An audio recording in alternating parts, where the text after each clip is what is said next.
So what was your introduction to gymnastics as a kid? Were you playing other sports? Was gymnastics one of the first? How did you kind of find your way into the sport? Yeah, I actually started with dance. I was put into a strict ballet school when I was 3, and I loved it. I loved ballet. I loved just dance as a whole.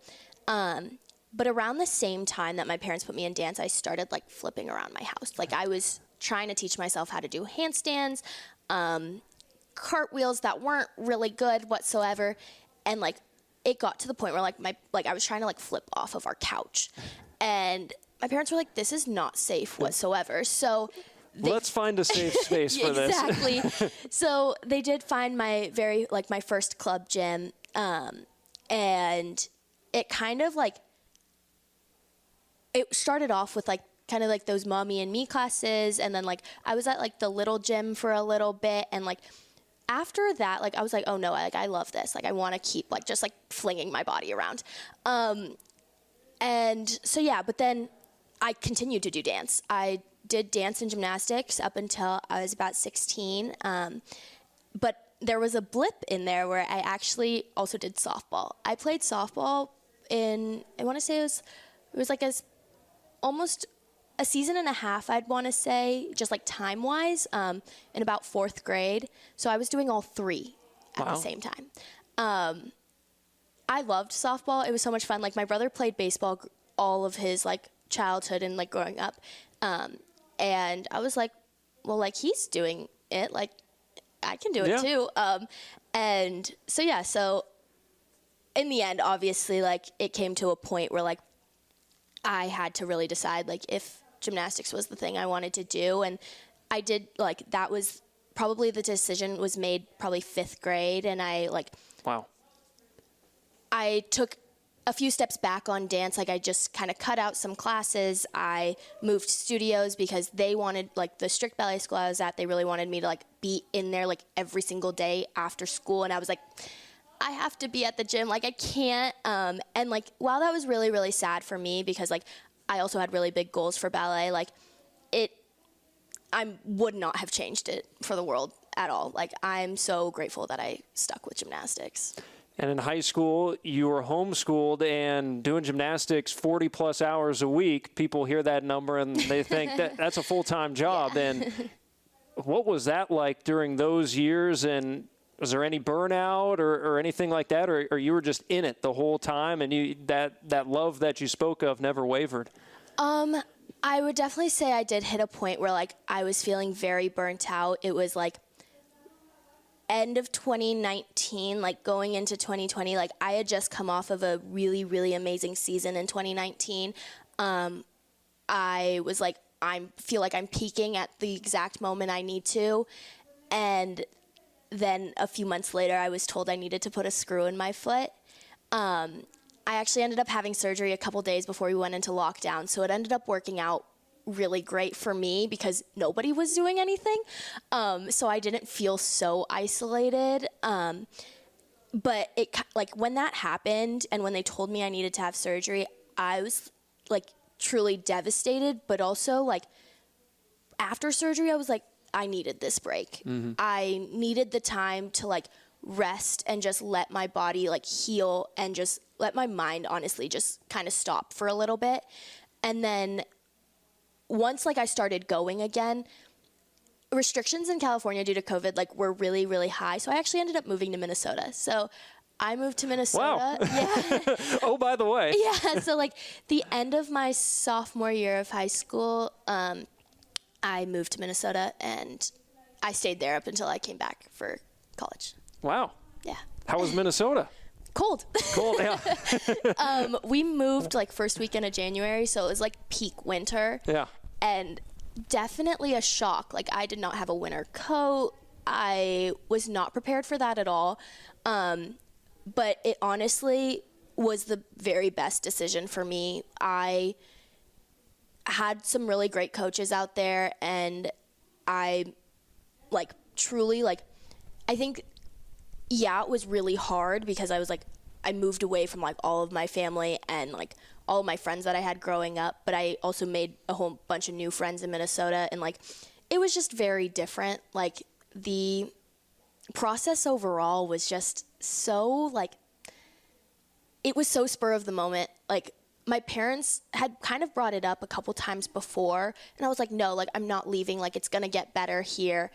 And it just, like, felt like it was never ending. So then at one point I was just like, okay, you know what? Like, we're going to do it. And within, like, 3 or 4 days, we had booked flights, found a hotel for, like, 2 weeks.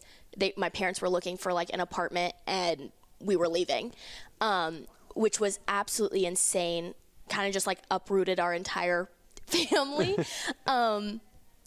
Luckily, like, my brother was already off at college, so it was just me at home. So it was, again, COVID, honestly, for me, was kind of a blessing in a way. At the time, it didn't feel like it, but now, like, looking back, it gave me, a reason to move to Minnesota and, like, have that experience, but also, like, gave me time to heal and, like, really, like, reset and think about what I wanted with gymnastics. And now your parents will be there for senior night coming up this Saturday with Utah in the building, big meet. What would you tell your freshman year self about the experience that is coming over the next 4 years?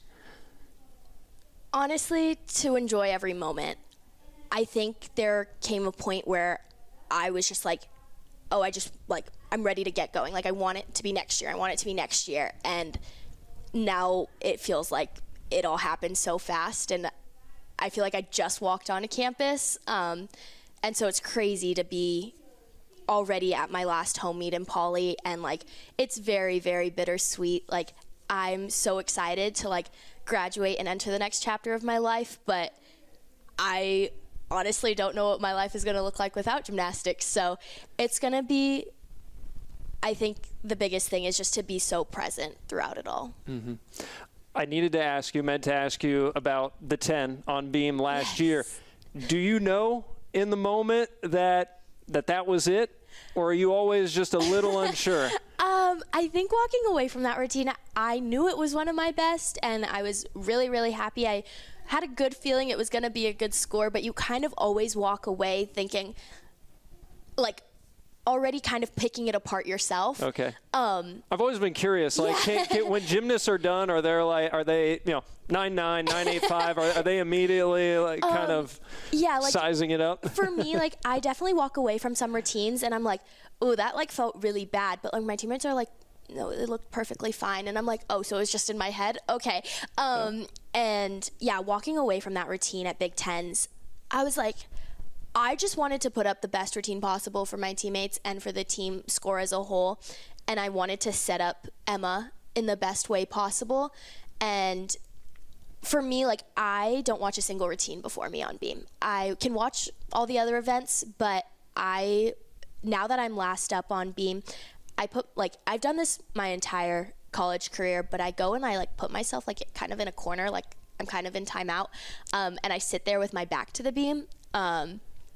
I just beam, like, for me, like, it really is just me and the beam up there, and what everybody does before me doesn't, like, actually affect me and my gymnastics, but beam is such a mental event that, like, if I know, like, something wasn't perfect before, that just is more added pressure that I'm going to put on myself. So for me to be in the best headspace, I don't watch a single thing before me. And I remember, like, at Big Tens, hearing all of the girls cheering after every skill, after every landing on their dismounts, and just knowing that, like, we were in such a great place. And I was like, okay, I can relax a little. I just need to do my thing and kind of just do me. And I think I wasn't even the first one to see the score. Like, my back was to the TVs when the score came up, and everybody was, like, screaming. And I was like, wait, what's happening? And I saw it. And then that's when, like, the happy tears started coming. Like, it truly, like, again, you walk away from a routine, like, you know it's good, but you never know with the judges, and, like, because they're trained to see the little things. And so I was very, very happy with that routine. Yeah. So you don't have headphones on though. You're able to hear. Yeah, Okay. I Hear a like little to bit? I like to hear what the vibe of the team is, but I don't Okay. want to know exactly what happened. Gotcha. Leave me a little bit in the dark, Yeah. not all the way in the dark. Well, here's to some more major memories here over the next few weeks, senior night and beyond. Great to sit down with you. Thanks so much for your Thank you so time. much for having me. Ciena Alipio joining us on the Bruin Insider Show. Head on out to Pauley this Saturday, 7:30, UCLA, Utah senior night. Need I say more? Get your tickets, uclabruins.com/tickets.